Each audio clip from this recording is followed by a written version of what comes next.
Thank you ever so much for joining us. I'm Mark Broom. We are going to start with the headlines. South Korea confirms 3 new coronavirus cases. It brings the total in the nation to 27.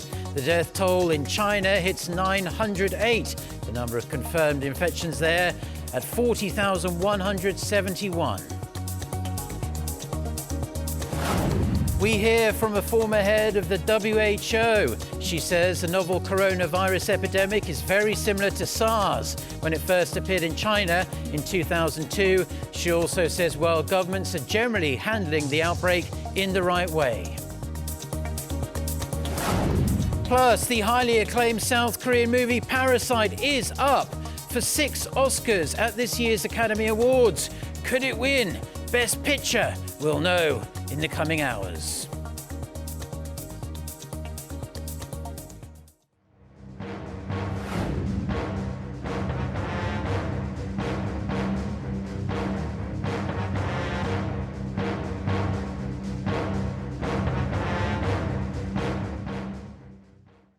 So we're going to start with our continuing coverage of the coronavirus outbreak. The death toll and the number of confirmed cases in China continues to rise. For the latest, we are going to connect straight away to our Che Jong-yoon, who's on the line for us. Jong-yoon, these numbers just keep on ticking up in China.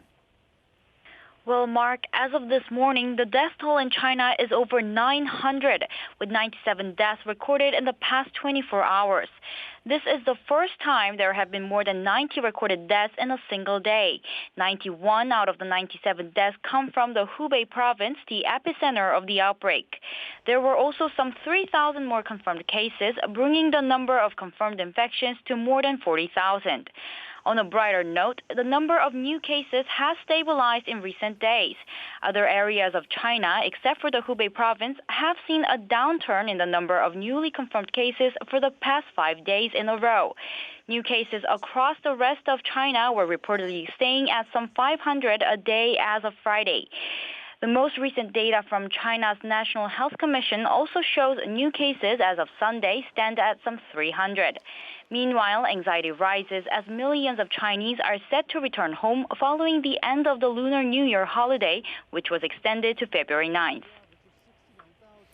Well, let's hope we can trust those numbers coming out of the Chinese government. There has been some controversy as to whether they are telling us the real scale of the crisis there. But let's move on to the situation in Japan. It also has a problem of its own, namely this cruise ship, the Diamond Princess, docked at the port of Yokohama. Yes, 6 more people on the cruise ship that has been quarantined for nearly a week have tested positive for the novel coronavirus. According to Kyodo News, 6 people were added to the confirmed cases of the Diamond Princess, 5 of which are crew members.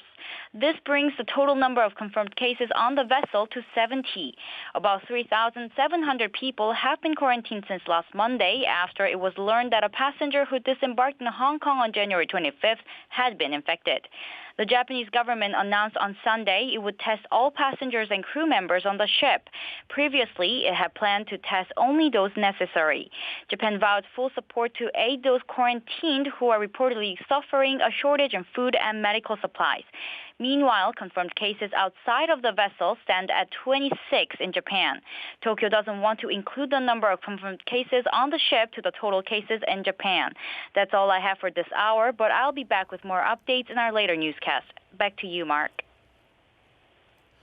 Well, thank you very much, Jong-yoon, for that comprehensive report on the situation in China and Japan. Now we're going to turn our focus to here in South Korea. The country has confirmed 3 new coronavirus infections, bringing the total number of cases to 27. But among them, we must point out that 3 patients have fully recovered and have been discharged from hospital. There have also been no deaths thus far, fortunately. The government has vowed to further ramp up its efforts, though, while keeping the crisis alert at the current emergency level. Lee Kyung-in has this report. South Korea has confirmed 3 new cases of coronavirus on Sunday. The Central Accident Prevention Division said the 3 patients are a husband and wife who had visited China and the husband's 73-year-old mother, who was confirmed earlier in the day. The husband and wife had recently visited China's Guangdong province, a place with the second highest number of infections after Hubei province. The authorities took the test on the couple following the test results of the man's mother, who is thought to have caught the virus from them as she hadn't traveled to China recently. She's being treated at Bundang Seoul University Hospital, while the couple is being quarantined at Gyeonggi Provincial Medical Center Ansong Hospital. On a brighter note, South Korea has reported its 3rd case of full recovery. A 55-year-old South Korean man was discharged on Sunday morning after 14 days of treatment. The other patients who recovered are a 35-year-old Chinese woman and another South Korean man in his 50s. As of Sunday, the government has decided to maintain the crisis alert at the current emergency level. Based on consultations with related ministries and experts, all confirmed patients were reported within the boundary of the government's infection monitoring. The fatality rate of the virus is low, and we have medical capacity to manage the situation. So we have decided to keep the crisis alert at the current emergency level. The government said it will bring back the remaining South Korean nationals from Wuhan through another charter flight after consulting with the Chinese government. The government says it will remain on high alert, especially with millions of Chinese set to return home following the end of the Lunar New Year holiday. 이경은, Arirang News. Now, as a follow-up to that report, the South Korean government says it will send a chartered flight to Wuhan to bring back another 100 South Korean nationals from that city. The Central Accident Prevention Division said on Sunday it's consulting with Beijing on what date the flight will happen. Unlike the previous 2 chartered flights, this one will bring back Chinese who are family members of South Koreans in Wuhan. However, only South Korean spouses, parents and children will be allowed to come back. There are some 230 South Koreans and their families still in the area. Meanwhile, South Korea has put off its plan to impose an entry ban on high-risk countries other than China. It will maintain its current measures of prohibiting entries from Hubei province. And President Moon Jae-in will meet his top aides this afternoon, where he's expected to discuss ways to ease public concerns over the coronavirus outbreak. He'll likely stress there's no need for people to cut back on economic activities, saying the government is doing its best to deal with the situation. The president is also expected to call for thorough disinfection and preventive measures. Now, the Chinese doctor who warned of the novel coronavirus before the outbreak hit international headlines died last Thursday after contracting the virus himself. His death has prompted academics in Wuhan to call for the Chinese government to allow freedom of speech. They're also demanding apologies and compensation for other whistleblowers. Lee Seung-jae reports. Li Wenliang, a local doctor who warned his medical school alumni group about the discovery of a SARS-like illness via a messaging app, was reprimanded by Wuhan police and later forced to sign a letter stating he had made false comments on the internet. However, the doctor's warning proved to be true, as the novel coronavirus has now killed hundreds and infected tens of thousands of others around the globe. While treating patients in the city, the 34-year-old doctor contracted the coronavirus himself and died last Thursday. His death has sparked a debate on freedom of speech in China. 10 Wuhan-based professors have signed a letter demanding the Chinese government enforce freedom of speech articles in the Constitution of the People's Republic of China. The professors also call for a sincere apology and for the government to compensate the 8 known coronavirus whistleblowers. The letter cites Article 35 and 51 in the Chinese Constitution, which states that Chinese citizens should enjoy freedom of speech, of the press, of assembly, of association, of profession, and of demonstration. The latter says Chinese citizens' rights may not infringe upon the interests of the state, of society, and of the collective, or upon the lawful freedoms and rights of other citizens. The open letter also calls for the Chinese government to recognize the doctor as a national martyr. Another letter signed by 9 academics from around China calls for February 6th, the day he died, to be made National Freedom of Speech Day in his honor. Meanwhile, a Chinese lawyer and citizen journalist known for his video reports from Wuhan has gone missing. According to his family, 34-year-old Chen Kui-shi was detained in the name of quarantine by the police, but they don't know his whereabouts. Chen was gaining traction on Chinese social media platforms for his reports on the pro-democracy protests in Hong Kong, and Chinese citizens are discouraged from discussing him online. Lee Seung-jae, Arirang News. Now, cases of the coronavirus continue to stack up around the world, especially in China, and it doesn't look like this epidemic will end anytime soon, unfortunately. Our Hong Yu sat down with a former Director General of the World Health Organization, the WHO, who led the agency during the SARS outbreak in the early 2000s to get her take on what the world faces with this latest virus. The novel coronavirus epidemic is very similar to SARS when it first appeared in China in 2002. That's according to Gro Harlem Brundtland, who was the head of the World Health Organization at that time. SARS had also spread beyond borders to other Asian countries such as Vietnam and then across the world, killing 1 out of every 10 people it infected. However, the coronavirus is showing a much lower mortality rate at the present time. The ease of spread is higher than in SARS case, but their mortality is far, far lower. But it has already spread to about 25 countries. So clearly, it was correct that WHO declared a global health emergency. When the virus failed to be contained within the epicenter of the outbreak, the Chinese city of Wuhan, countries across the world started slamming shut their borders to foreign visitors who had been in the city. Brundtland says it was the right action and a move that had to be taken. You know, these things are always difficult because governments and authorities are responsible for public health. If they don't take action, they will be criticized for not taking action. When they take action, somebody will feel they are affected by something which is difficult for them. So, you know, it's easy to criticize, but it is maybe worse if you are criticized for not having taken necessary precautions and necessary public health decisions to try to contain and to avoid a spread of a new disease like this. Because a new virus like the novel coronavirus does not yet have a vaccine or a cure, the best option is to prevent more people from getting sick in the first place. Avoiding spread from that person to health personnel, but also to family members and to other contacts, because it spreads very easily, it is highly infectious.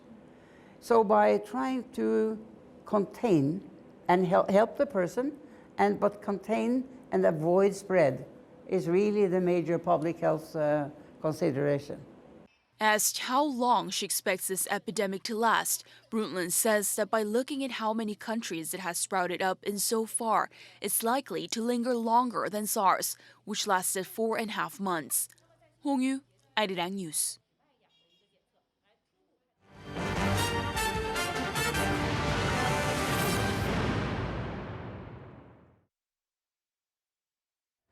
Now, let's get some entertainment news. The 92nd Academy Awards ceremony started just moments ago, and all eyes, at least here in South Korea, are on whether Parasite, up for 6 Oscars in total, will become the first South Korean film to take home one or hopefully more of the famous golden statues. I'm happy to say we have our Kan Hyung-woo on the line to tell us what's going on at the Oscars and what we might expect. Hyung-woo, exciting times for fans of South Korean cinema. That's right, Mark. The Academy Award ceremony kicked off at the top of the hour at the Dolby Theater in Los Angeles just moments ago. So it's the biggest night of the year in Hollywood. The 92nd Academy Awards is honoring the best films of 2019. Now, Bong Joon-ho's black comedy Parasite has been scooping dozens of awards since it received the Palme d'Or the top prize at the Cannes Film Festival in May last year. Now it's time for the Oscars. The film has been nominated in 6 categories, as you just said: Best Picture, Best Director, Film Editing, International Feature Film, Production Design, and Original Screenplay. Many media outlets predict Parasite will win the Oscar for International Feature Film after it took home the Best Foreign Film at the Golden Globes in January. But some also say Bong's film could scoop more Oscars like Best Picture, Best Director, and Original Screenplay. The Associated Press said that by winning the Best Ensemble from the Screen Actors Guild, Parasite has the most important vote in the actors who make up the largest percentage of the Film Academy that determine the winners of the Oscars. The Guardian also said that Bong's tragic comic thriller is the dark horse of this year's Oscars race, and it's classical filmmaking at its best, so it should win Best Picture. Movie fans will closely be watching to see if Parasite can become not only the first South Korean film to win an Oscar, but also the first non-English language film to win the big one, Best Picture. Well, we all in South Korea certainly hope that Parasite does win Best Picture. I believe its main competitor is probably 1917, which is also a very good movie. But Parasite is not the only South Korean film competing at the Oscars. In the Absence, which is a short documentary about the Seoul ferry disaster, is also looking to make history. Right, Mark. In the Absence, a documentary about the tragic 2014 sinking is nominated in the category of Best Documentary Short Subject. It's also the first Korean film to compete in the category. So In the Absence tells the story of April 16, 2014, when the Seoul ferry sank off the South Korean coast, killing 304 people, the majority of them high school students on a field trip. Using recorded phone calls from the tragic day, the 29-minute-long film subtly yet powerfully tells the story of what happened on the dark day and what followed. It's been almost 6 years since one of the country's worst maritime disasters, but many Koreans still resent the government's search and rescue operations at the time and its follow-up steps, which appear to many to be one big cover-up. Director Lee Seung-jun is attending the ceremony with 2 mothers who lost their children in the ferry sinking. That is all from me for now, but I'll bring you the latest results in our later newscast.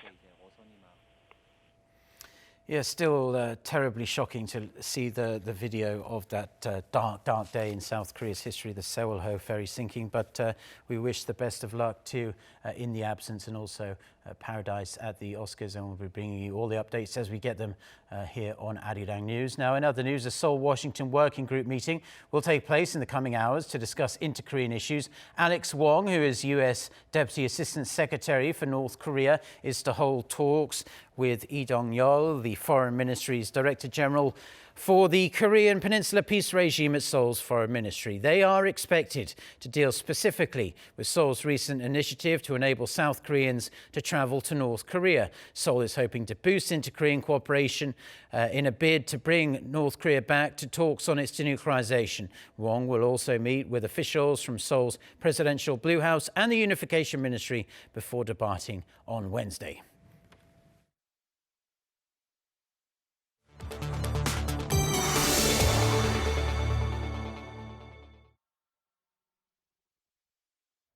A powerful storm hit several European countries over the weekend, leaving tens of thousands of people there stranded or without electricity. For more on this and other news from around the world, let's turn to our Yoon Jung-min. Jung-min, it seems most of North and Western Europe was really badly affected by this. That's right, Mark. Storm Ciara battered large parts of Western and Northern Europe, including the UK, Ireland, France, and Scandinavia. The powerful storm hit Britain on Sunday with heavy rain and strong winds of more than 145 kilometers an hour. In the eastern part of Britain, some 30,000 households suffered power outages. Authorities issued more than 200 flood warnings across the country and a particularly severe warning for the county of Yorkshire in northern England. Flights and trains were also cancelled because of the storm. Just can't get through, and I've got work tomorrow and she's got 2 children. Yeah, so I'm trying to get to Liverpool. All trains to Liverpool are cancelled, so I've either got to try and get to Manchester and then get picked up there, or try and get halfway or something. Sporting events were also cancelled. Manchester City postponed its Premier League match against West Ham because of the extreme weather, and a women's rugby match between Scotland and England was cancelled. Heavy rain and wind battered other parts of Europe, including Ireland, France, Germany, Belgium, the Netherlands, and many more. In Ireland, some 14,000 homes and companies were left without power as the country begins counting ballots for its general election. In the Netherlands, the storm caused around 120 flights in Amsterdam's airport to be cancelled or delayed. Iran failed to put a satellite into orbit on Sunday as tensions continue to run high with the U.S. after Washington's killing of top Iranian commander Qasem Soleimani last month. Iranian state television said the satellite was launched Sunday morning at a spaceport some 230 kilometers southeast of Tehran, but the rocket couldn't put the Zafar satellite into orbit because it wasn't going fast enough. Iran routinely unveils technological achievements for its armed forces, space program, and nuclear capabilities. The U.S. and Europe have claimed such launches are aimed at helping Iran develop ICBMs that can carry nuclear weapons. More Turkish military forces moved into Syria on Sunday as tensions rise between Syrian government forces and rebel forces. Reports say large convoys of tanks, armored vehicles, and trucks carrying munitions crossed into Syria. Exact numbers were not given.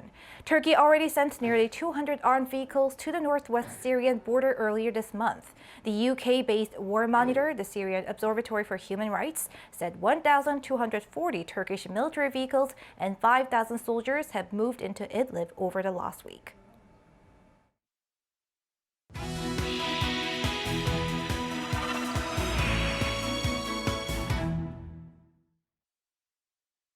Time now for our weekly Life and Info segment, where we focus on information that we do hope will be useful in your everyday life. Now, ultrafine dust particles that unfortunately often cloak the skies of South Korea have been found to worsen certain mental health conditions, namely depression and anxiety. Park Se-young with more. When ultrafine dust soars to bad levels, those vulnerable to neuropsychiatric conditions have a reason to be extra careful. A study of more than 600 cognitive disorder patients and their guardians in Korea found a link between ultrafine dust and worsened symptoms.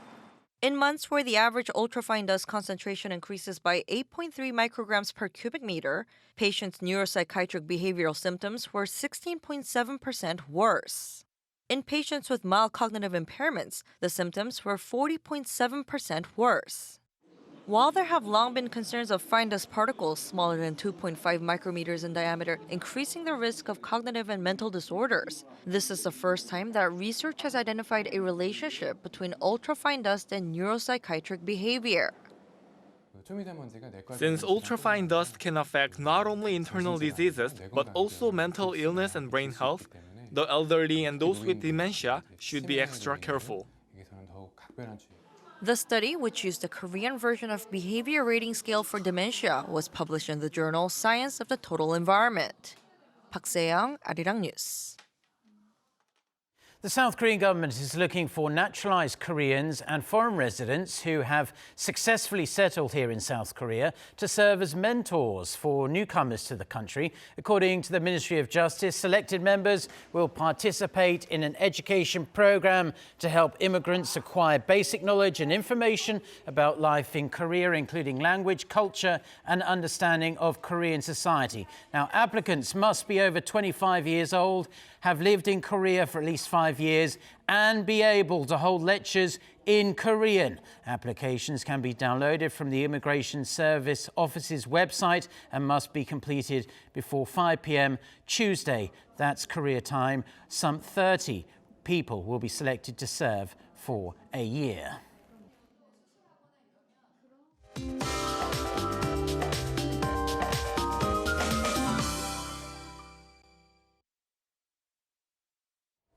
Good morning. We can expect much milder conditions today. Highs will hover way above the season norms, but do expect big temperature differences, especially tomorrow. So let's all dress accordingly and don't forget your protective face mask.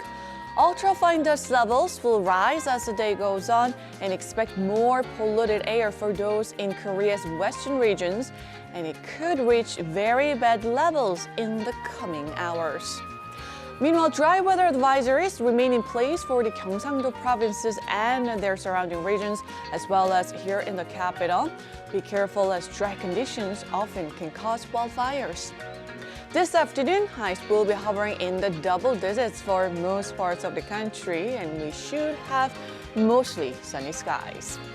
The mild temperatures will remain for the rest of the week, but do expect some rain.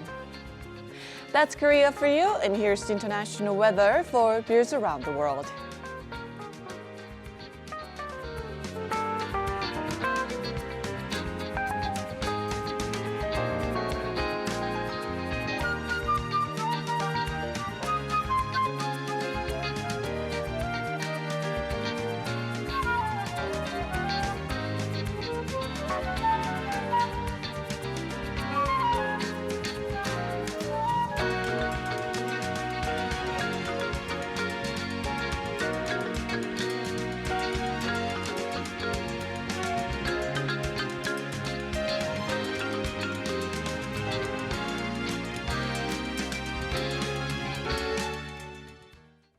Well, that's all the news and weather we have for now. Stay tuned to Arirang TV. Our next newscast is at noon Korea time. So until then, goodbye.